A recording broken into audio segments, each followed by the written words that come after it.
স্বর্গের চেয়ে প্রিয় মাতৃভূমি। এটি আমাদের গান, কবিতা, কিন্তু এটি আমাদের বাস্তবতা।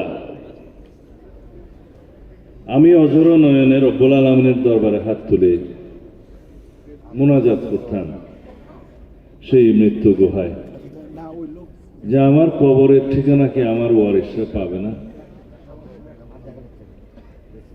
শিলংয়ের সেই মানসিক হাসপাতালের বন্দি শালায় ওখানেও কোলাপসিবল গেট দিয়ে বন্ধ করে রাখা হতো। আল্লাহর কাছে প্রার্থনা করলাম, কি পাগল হিসেবে এখানে আমার জীবন অবসান হবে? রব্বুল আলামিন আমার সন্তানরা কি, আমার পরিবারকে আমার কবরের ঠিকানা পাবে না, জিয়ারত করতে পারবে না।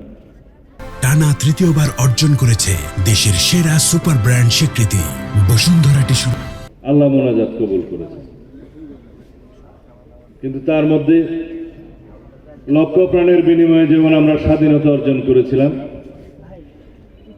সহস্র সহস্র আত্মদানের মধ্য দিয়ে ফেসিবাদ মুক্ত হয়েছে। কিন্তু এমন তো কথা ছিল না। গুম, খুনের চাইতেও একটি ভয়ঙ্কর শব্দ। যারা লাশ ফিরে পেয়েছে তাদের অনেকের হাতে আছে হাত কড়া, হাত বাঁধা, পিছন মোড়া। তারপরেও অনেকেই বক্তব্য দিয়েছে, চট্টগ্রামের নুরুর সে বিধবা স্ত্রী, যে আমরা অন্তত জানাজা দিতে পেরেছি স্বামীর। কিন্তু যারা আজও ফিরেনি,